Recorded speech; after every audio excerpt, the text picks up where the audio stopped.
सभी बच्चों का स्वागत है। बच्चों, जैसा कि आप सभी को पता है कि बिहार बोर्ड ने नए सेशन 2025-26 से नया पाठ्यक्रम लागू किया है क्लास 6 से क्लास 8 के लिए, जो कि NCERT का हिंदी संस्करण है। और आज इस क्रम में हम कक्षा 6 के लिए जो विज्ञान की पाठ्य पुस्तक है और जिसका नाम है जिज्ञासा। जिज्ञासा के मानी होते हैं किसी चीज़ को जानने की जो है ललक। अंग्रेजी में इसको हम क्यूरियोसिटी बोलते हैं। इस पाठ्य पुस्तक में कुल मिलाकर जो है 12 अध्याय दिए गए हैं। एक तरह से आप समझ लीजिए कि हर महीना आपको एक एक अध्याय करके पढ़ लेना है ना। तो आज हम इसका पहला अध्याय पढ़ेंगे, जो कि है विज्ञान का अनूठा संसार, the wonderful world of science. ये बुक इस तरह से डिज़ाइन किया गया है कि पिछले बुक के जैसा नहीं है कि हर चैप्टर के अंत में जो अभ्यास होता है उसमें आपको वस्तुनिष्ठ प्रश्न, जिसको हम ऑब्जेक्टिव क्वेश्चंस बोलते हैं, MCQs बोलते हैं, मल्टी चॉइस क्वेश्चन, जिसमें आपको ऑप्शन दिए जाते हैं या रिक्त स्थान के क्वेश्चन होते हैं। तो इस तरह के क्वेश्चन इस पाठ्य पुस्तक में बहुत कम है। ज़्यादातर क्वेश्चन जो है वो सब्जेक्टिव हैं और कई अभ्यास ऐसे भी हैं जिसमें ज़्यादा क्वेश्चन भी नहीं दिया गया है। जैसे आप इसी अध्याय को ले लें तो इसमें उस तरह का कोई अभ्यास से रिलेटेड कोई क्वेश्चन नहीं है, लेकिन हम सबसे पहले क्या करेंगे, इसे संक्षिप्त में पढ़ेंगे और इसमें जो कुछ भी दिया गया है उसी के आधार पे हम कम से कम 13-14 क्वेश्चन जो है जो इसमें संभावित पूछा जा सकता है वो हमने तैयार किया है। वो आप ज़रूर से देखें और उसे नोट भी करें। तो आइए शुरुआत करते हैं।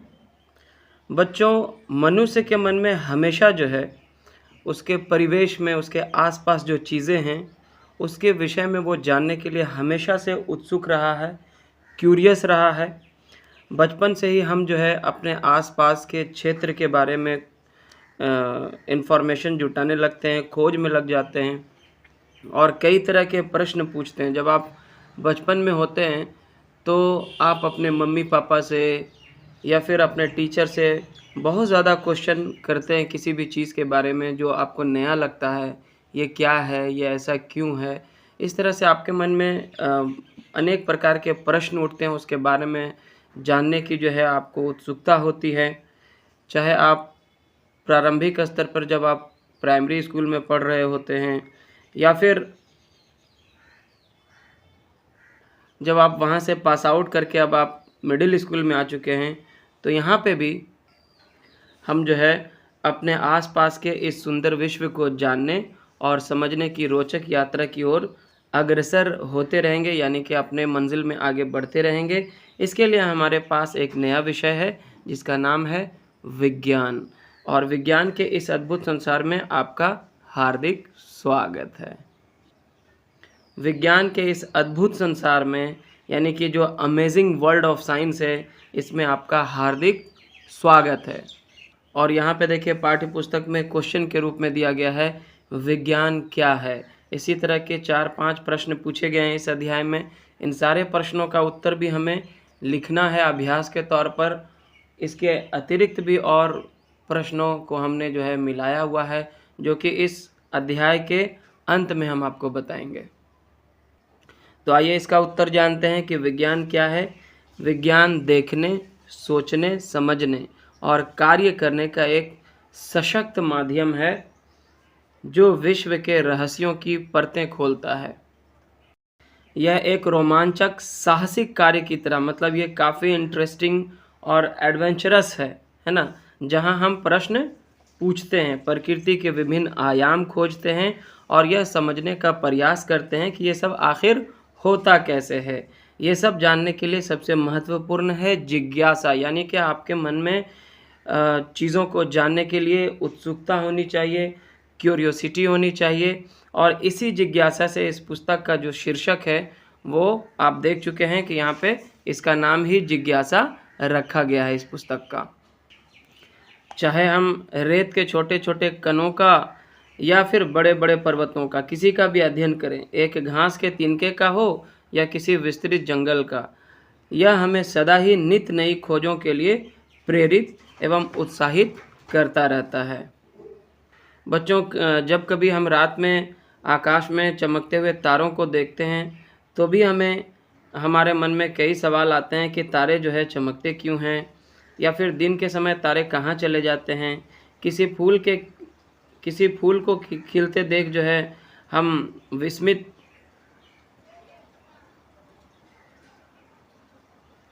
इसी तरह अगर हम फूलों को देखते हैं तो उसके बारे में भी अनेक ख्याल आते हैं, हमारे मन में विचार आते हैं कि ये जो है फूलों को कैसे पता चलता है कि उसे खिलना कब है, या फिर ये फूल इतने सुंदर कैसे होते हैं।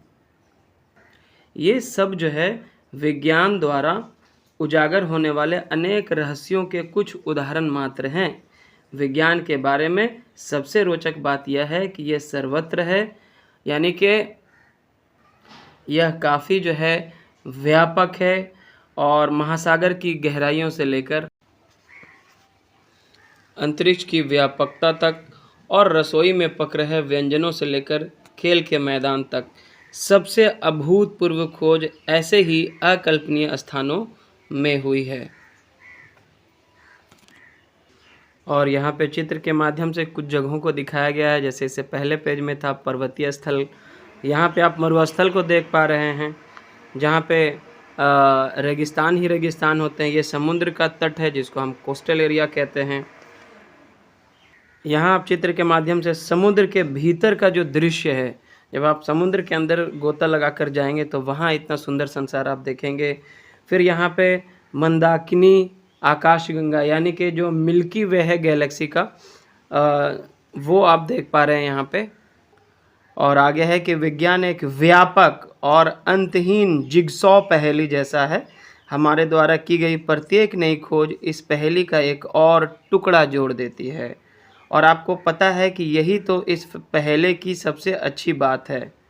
इसकी कोई सीमा नहीं है कि हम क्या क्या खोज सकते हैं, क्योंकि ज्ञान का हर नया भाग नए प्रश्नों तथा खोजों की ओर ले जाता है। हम कभी कभी देखते हैं कि इस पहेली का एक टुकड़ा गलत स्थान पर जोड़ दिया गया है और उसे वहां से दूसरे स्थान पर ले जाने की आवश्यकता है। नई खोजें प्रायः विश्व के बारे में हमारी समझ और बढ़ाती है। जैसे जैसे हम इस पाठ्य पुस्तक को पढ़ते जाएंगे तो हमारे सामने जो है अनेक रोचक विचार आते रहेंगे और हम कई नए प्रयोग करेंगे जो हमारे विचार करने को प्रेरित करेंगे, और हम यह भी जानेंगे कि हमारे दैनिक जीवन में ये सब कैसे उपयोगी हैं। आगे एक और प्रश्न दिया गया है कि इस पुस्तक की सहायता से हम क्या क्या खोजेंगे, है ना। तो आइए इस यात्रा को आरंभ करते हैं अपने पृथ्वी से, यानी कि अपने अर्थ से। पृथ्वी एकमात्र ऐसा ग्रह है, ऐसा प्लैनेट है जिस पर जीवन है, यानी कि लाइफ एग्जिस्ट करता है। पृथ्वी पर पर्यावरण भी है जिसकी रक्षा करना अति आवश्यक है। पृथ्वी पर जीवन की एक अद्भुत विविधता है, यानी कि डाइवर्सिटी है। अनेक प्रकार के जीव हैं पृथ्वी पर, अनेक प्रकार के पौधे हैं। पौधे और जंतु जो इस ग्रह के विभिन्न क्षेत्रों में जीवित रहने और फलने फूलने में सफल हो सके हैं। आपने किसी बीज को एक पौधे में और किसी इल्ली यानी कि कैटरपिलर को एक सुंदर तितली में परिवर्तित होते हुए देखा होगा। यानी कि जब तितली है या कई ऐसे कीट हैं जो अंडे देते हैं, फिर अंडे से जो है इल्ली बनता है, यानी कि डायरेक्ट वो तितली नहीं बन जाता। इल्ली यानी कि कैटरपिलर के रूप में होता है, जिसको हम लार्वा भी कहते हैं, और फिर वो प्यूपा बनता है और फिर वो वयस्क तितली बन जाता है। इसी तरह से रेशम का कीट भी होता है। ऐसे अनेक अवलोकन आपने किए होंगे। इन पौधों और जंतुओं का विकास किस प्रकार होता है। तो यहाँ पे आप देख रहे हैं कि अंडे से जो है कैटरपिलर बनता है और फिर ये एक पूरा रेशम का कीट बन जाएगा, या फिर तितली का होगा तो तितली बन जाएगी। यहाँ पे देखिए एक बछड़ा जो है बड़ा होकर फिर से बैल बन जाता है, या फिर एक पौधा को आप देखें, है ना, कि ये एक छोटा सा पौधा बड़ा होकर एक बड़ा वृक्ष बन जाता है। और हम ये भी जानते हैं कि जितने भी सजीव हैं उन्हें अपने वृद्धि एवं विकास के लिए भोजन की आवश्यकता होती है। हमारा देश एक विशाल देश है और यहाँ की जो संस्कृति है, यहाँ के जो कल्चर हैं, जो खान पान हैं, वो सब इसमें काफ़ी विविधताएं हैं, यानी कि अलग अलग जगहों पे जो फूड हैबिट्स है, जो खाने के तरीके हैं, जो भोजन है वो अलग अलग हो जाता है। जैसे साउथ के लोग जो है इडली, डोसा, सांभर ये खाना पसंद करते हैं, बंगाल के लोग मछली चावल खाना पसंद करते हैं। तो इस तरह से जो है अलग अलग स्थानों पर जो भोजन है वो भी अलग अलग हो जाता है। हमारे मन में ये भी प्रश्न उठता है कि ये सब जो है कैसे बनते हैं। बच्चों, हमें भोजन के साथ साथ जो है जल की भी आवश्यकता होती है, यानी पानी भी हमारे जीवन के लिए अत्यंत जो है ज़रूरी है। और जल जो है वो एक अत्यंत आनंददायक पदार्थ है। क्या आप कभी बारिश में दौड़े, भागे और कूदे हैं? क्या आपने कभी सोचा है कि बारिश क्यों और कैसे होती है ना? क्या आपने ध्यान दिया कि जल ठंडा करने पर बर्फ़ बन जाता है और गर्म करने पर उबलने लगता है? क्या आपको भी गर्मी में ठंडा जल पीने या सर्दियों में गर्म जल से नहाने में आनंद आता है? हम गर्म और ठंडे को कैसे समझते हैं? चाहे वह जल हो या ज्वर से तपते शरीर, यानी कि जब फीवर आता है, आपको बुखार आता है तो हमारा शरीर जो है तपने लगता है। ज्वर से तपते हमारे शरीर का तापमान, कोई वस्तु कितनी गर्म है यह ज्ञात करना जो है महत्वपूर्ण है। और इसके लिए हम लोग क्या करते हैं? तापमापी यानी कि थर्मामीटर का इस्तेमाल करते हैं। चलिए आगे बढ़ते हैं। और फिर हमारे पास जो है अनेक प्रकार की वस्तुएं हैं। जिस कागज़ पर हम लिखते हैं, धातु की चाबी, प्लास्टिक का जो पैमाना होता है, जो स्केल होता है, हमारे बॉक्स में मिटाने वाला जो रबर है, बॉक्स को बंद करने वाला चुंबक, हमारे पहनने के कपड़े, दूध पीने का प्याला और बहुत सी अन्य वस्तुएं, ये सब किससे बनती हैं? क्या ये विभिन्न पदार्थों से बनी हैं? हम विभिन्न पदार्थों को एक दूसरे से कैसे पृथक करते हैं? ये सारे प्रश्न का जो उत्तर है वो हमें इस पाठ्य पुस्तक में आगे मिलने वाला है।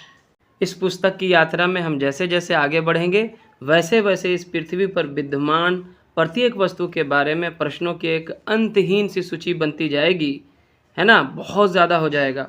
किंतु प्रश्नों की यह सीमा केवल पृथ्वी के लिए ही क्यों हो? हम उससे परे सूर्य, चंद्रमा और आकाश में चमकने वाले लाखों तारों पर भी प्रश्न पूछ सकते हैं। और आगे यहाँ पे एक प्रश्न है कि हम स्वयं अपने प्रश्नों के उत्तर ढूंढने का प्रयास कैसे कर सकते हैं।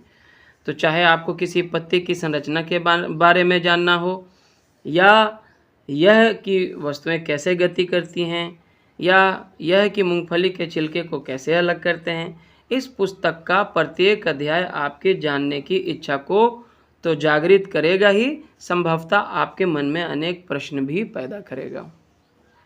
और बच्चों, कभी कभी लिखने के क्रम में जब आपका पेन जो है लिखना बंद कर देता है तो आपके मन में प्रश्न क्या उठता है कि शायद जो है इसका जो स्याही है, जो इंक है, वो ख़त्म हो गया है। तो आप इसको जांचने के लिए क्या करते हैं? आप ज़रूर से इसका पेन को ओपन करते होंगे और इसके रिफ़िल को देखते होंगे, और रिफ़िल को देखकर आप जो है, आपका जो अनुमान आपने लगाया था कि शायद रिफ़िल ख़त्म हो गया है, तो फिर आपको एक संतुष्टि हो जाती है कि हाँ, इसका रिफ़िल ख़त्म हो गया, इसे चेंज करना होगा या फिर दूसरा पेन लेना होगा। और कई बार ऐसा भी हो सकता है कि आप सोच रहे थे कि रिफ़िल ख़त्म हो गया है, लेकिन जब आप चेक कर रहे हो ओपन करके पेन को, तो नहीं, अभी तो रिफ़िल अभी है इसमें। फिर ऐसा क्यों हो रहा है? तो हो सकता है कि इसके पॉइंट में कुछ इशू आ गया है, या फिर रिफ़िल जो है कई बार बीच से गैप बन के ऊपर की ओर आ जाता है ना? तो दूसरे रीज़न भी हो सकते हैं। तो इसका संतुष्टि हमें कब मिलता है कि हमने जो सोचा वो सही है? जब हम उसको देखते हैं, ओपन करके जब चेक करते हैं, तब हमें पता चलता है कि असली कारण क्या है। कई बार हमारा अनुमान सही भी होता है, कई बार गलत भी हो सकता है। तो बच्चों, वास्तव में विज्ञान ऐसे ही कार्य करता है। आपके यह जानने का प्रयास कि आपकी कलम ने लिखना क्यों बंद कर दिया, वैज्ञानिक विधि का एक उदाहरण है। और आगे है कि विज्ञान केवल तथ्यों एवं आंकड़ों को याद करना अथवा केवल प्रयोग करना नहीं है। विज्ञान चरण दर चरण प्रक्रिया का पालन करते हुए हमारे प्रश्नों के उत्तर ढूंढने में सहायक होता है। वे कौन से चरण हैं जिनका हम अनुपालन कर सकते हैं, जिसको हम फॉलो कर सकते हैं? तो आइए, सबसे पहले जो हमें रुचिकर लगता है या जिसे हम समझ नहीं पाते हैं, हम उसका अवलोकन करते हैं। इसके जो चरण हैं वो, उसमें से सबसे पहला क्या है? हमें जो रुचिकर लगता है, यानी जो इंटरेस्टिंग लगता है या जिसे हम समझ नहीं पाते हैं, हम उसका अवलोकन करते हैं, यानी कि ओवरव्यू करते हैं, उसे देखते हैं गौर से। यह हमें अचंभित करता है और शायद हम उसके बारे में एक प्रश्न सोचते हैं, है ना? कि ये हमें सरप्राइज़्ड करता है और फिर हम उससे रिलेटेड जो है मन में कुछ प्रश्न उठते हैं। इसके बाद हम उस प्रश्न के संभावित उत्तर का अनुमान लगाते हैं कि ये इसका क्या-क्या कारण हो सकता है, ये हम अपने मन में सोचते हैं। इस अनुमान का हम प्रयोगों और अधिक अवलोकनों द्वारा सत्यापन करते हैं और फिर हम उसको जो है प्रयोग करते हैं, उसके बारे में जाँच-परख करते हैं और फिर हम उसका सत्यापन करते हैं कि जो हम सोच रहे थे वो सही है या नहीं है। इसके बाद हम परिणामों का विश्लेषण यानी कि एनालिसिस करने का प्रयास यह देखने के लिए करते हैं कि क्या इससे वास्तव में हमारे प्रश्न का उत्तर प्राप्त हुआ या नहीं। वैज्ञानिक वे लोग होते हैं जो समस्याओं का हल ढूँढने अथवा नई वस्तुओं की खोज करने के लिए वैज्ञानिक विधि का प्रयोग करते हैं। ठीक है? परंतु क्या कोई भी व्यक्ति जो वैज्ञानिक विधि का पालन करता है, एक वैज्ञानिक की तरह कार्य करता है? ऑब्वियसली वो भी करता है। भोजन पकाने वाला व्यक्ति यह सोचकर हैरान हो सकता है कि दाल कुकर से बाहर कैसे निकली? क्या कुकर में बहुत अधिक पानी था? ऐसा मन में हमारे आ सकता है। साइकिल की मरम्मत करने वाला व्यक्ति के बारे में सोचिए। साइकिल की जो मरम्मत करने वाला व्यक्ति है उसके बारे में आप सोच सकते हैं, जो यह ढूंढने का प्रयास कर रहा है कि टायर से हवा कैसे निकली, है ना? हवा कहाँ से बाहर निकली? या कोई विद्युत यानी कि जो इलेक्ट्रिशियन होता है, विद्युत ठीक करने वाला व्यक्ति यह ढूंढने का प्रयास कर रहा है कि विद्युत बल्ब क्यों नहीं जल रहा है? क्या कोई समस्या बल्ब में है या स्विच में, है ना? जब हम प्रश्न पूछने और इसका उत्तर ढूंढने का प्रयास करते हैं तो एक तरह से हम सभी वैज्ञानिकों जैसा ही कार्य करते हैं। हमारे दैनिक जीवन में ऐसी अनेक परिस्थितियां आती हैं जहां हम जाने अनजाने में वैज्ञानिक विधि का प्रयोग करते हैं। हम सभी एक सीमा तक वैज्ञानिक विधियों का अनुप्रयोग करते हैं जो हमारी बड़ी समस्याओं को हल करने एवं ब्रह्मांड के रहस्यों का समाधान निकालने की क्षमताओं को बढ़ाती है। और बच्चों, वैज्ञानिक खोजें जो है अकेले कम ही होती हैं। दुनिया भर के वैज्ञानिक क्या करते हैं, प्रायः एक दूसरे के साथ बड़े बड़े समूहों में कार्य करते हैं, यानी कि टीम वर्क करना पड़ता है उनको। इसलिए यदि आप स्वयं उत्तर नहीं ढूंढ पाते हैं तो आप अपने मित्रों से निसंकोच सहायता मांगिए। साथ मिलकर खोजना सदैव अधिक आनंददायक होता है। अगर आप ग्रुप में काम करेंगे, कोई चीज़ पे रिसर्च करेंगे, सब लोग मिल के करेंगे, तो कहीं ना कहीं आपको आसानी होगी, क्योंकि सबके मन में नए नए आइडियाज़ आते हैं और सबकी सोच जो है अलग अलग होती है। और इस तरह से जो है जब हम सब मिलकर के सोचते हैं किसी चीज़ के बारे में तो हमें ज़्यादा सफलता मिलने की संभावना होती है। संभवतः आपको अपने सभी प्रश्नों के उत्तर जो है वो कक्षा 6 में नहीं मिलेंगे। चिंता न करें, आप विज्ञान की यात्रा पे निकल पड़े हैं। आपने विज्ञान पढ़ना शुरू कर लिया है अगले 5 वर्षों के लिए या उससे भी आगे के लिए। चलिए, तो हम अपनी यात्रा पे निकल पड़े हैं और इस अध्याय के अंत में एक प्रश्न दिया गया है कि बुद्धिमान बनने के लिए प्रश्न पूछने वाला बनना आवश्यक है। क्या हम ज़्यादा प्रश्न पूछ के ही बुद्धिमान बन सकते हैं? जिस प्रकार बच्चे बारिश का आनंद लेते हैं उसी प्रकार विज्ञान भी एक आनंदमय खोज जैसा होता है। विज्ञान की इस यात्रा का आनंद लें और खोज करते रहें। विज्ञान की इस यात्रा का आनंद आप भी लें और खोज करते रहें, रिसर्च करते रहें। ब्रह्मांड के अद्भुत रहस्यों के बारे में सोचना कभी भी बंद ना करें और प्रश्न पूछते रहें। क्या आप विज्ञान की इस रोमांचक यात्रा पर निकलने के लिए तैयार हैं? आइए इसे आरंभ करें। तो इस यात्रा को हम जारी रखेंगे अध्याय 2 में, और यहाँ पे हम इस अध्याय से संबंधित जो संभावित प्रश्न हो सकते हैं उसे यहाँ पे हमने जो है लिस्ट किया है, उसके उत्तर को जानने की कोशिश की है। हालांकि यहाँ पे जो शब्दों का चयन है वो थोड़ा कठिन हो सकता है आपके लिए, लेकिन बुक में इसी तरह के वर्ड दिए गए हैं, शब्द दिए गए हैं, तो हमें बुक से रिलेट करते हुए ही लिखना था। तो आइए देखते हैं पहला प्रश्न। पहला प्रश्न क्या है, विज्ञान क्या है? तो इसका उत्तर हम इस प्रकार लिख सकते हैं, विज्ञान देखने, सोचने, समझने और कार्य करने का एक सशक्त माध्यम है जो विश्व के रहस्यों की परतें खोलता है। यह एक रोमांचक कार्य की तरह है जहां हम प्रश्न पूछते हैं, प्रकृति के विभिन्न आयाम खोजते हैं और यह समझने का प्रयास करते हैं कि ये सब आखिर होता कैसे है। दूसरा प्रश्न है कि इस पुस्तक की सहायता से हम क्या खोजेंगे? तो इसका उत्तर है, इस पुस्तक की सहायता से हम अपने चारों ओर की वस्तुओं के बारे में अनेक प्रश्नों का एक विस्तृत सूची बनाएंगे। प्रश्नों का, यहाँ पे का लिख दीजिएगा, एक विस्तृत सूची बनाएंगे। हम यह समझने का प्रयास करेंगे कि विभिन्न वस्तुएं कैसे बनती हैं, उनका कार्य कैसे होता है और वे आपस में कैसे जुड़ी हुई हैं। यह पुस्तक हमें हमारी जिज्ञासा को बढ़ाने और नई नई खोजें करने के लिए प्रेरित करेगी। अगला प्रश्न है कि हम स्वयं अपने उत्तर ढूंढने का प्रयास कैसे कर सकते हैं? तो इसका उत्तर होगा, हम स्वयं अपने प्रश्नों के उत्तर ढूंढने का प्रयास वैज्ञानिक विधियों का पालन करके कर सकते हैं। सबसे पहले जो हमें रुचिकर लगता है, यानी कि इंटरेस्टिंग लगता है, या जिसे हम समझ नहीं पाते, उसका अवलोकन करना चाहिए। उसके बाद उस पर एक अनुमान लगाना चाहिए और फिर प्रयोगों एवं अवलोकनों द्वारा उस अनुमान का सत्यापन करना चाहिए। अंत में परिणामों का विश्लेषण करके देखना चाहिए कि हमारे प्रश्न का उत्तर मिला या नहीं। और चौथा प्रश्न है, बुद्धिमान बनने के लिए प्रश्न पूछने वाला बनना आवश्यक है?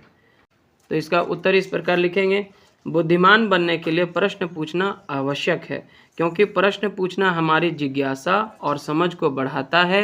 नए नए प्रश्न और जिज्ञासा नए नए ज्ञान की खोज के लिए प्रेरित करते हैं। प्रश्न पूछने से हम अपने चारों ओर की दुनिया को बेहतर ढंग से समझ पाते हैं। यही प्रक्रिया हमें अधिक ज्ञानवान और बुद्धिमान बनाती है। और अगला प्रश्न हो सकता है कि विज्ञान में जिज्ञासा का क्या महत्व है? जिज्ञासा विज्ञान को प्रेरित करती है। यह हमें प्रश्न पूछने और उसका उत्तर खोजने के लिए प्रेरित करती है। यह दुनिया की खोज और समझने का प्रारंभिक बिंदु है। बिना जिज्ञासा के ब्रह्मांड के रहस्यों को उजागर करने और समस्याओं का समाधान करने की इच्छा नहीं होती। अगला प्रश्न है कि विज्ञान हमें प्राकृतिक दुनिया को समझने में कैसे मदद करता है? इसका उत्तर है कि विज्ञान हमें प्राकृतिक दुनिया को समझने में मदद करता है, जिसमें घटनाओं का अवलोकन करना, परिकल्पनाएं बनाना, प्रयोग करना और परिणामों का विश्लेषण करना शामिल है। यह व्यवस्थित दृष्टिकोण प्रकृति के सिद्धांतों का पता लगाता है, छोटे कणों से लेकर विशाल अंतरिक्ष तक। और अगला प्रश्न है, वैज्ञानिक पद्धति क्या है? तो इसका उत्तर होगा, वैज्ञानिक पद्धति में अवलोकन करना, प्रश्न पूछना, प्रयोग करना और विश्लेषण करना शामिल है। और अगला प्रश्न लेते हैं, विज्ञान में प्रयोग का क्या महत्व है?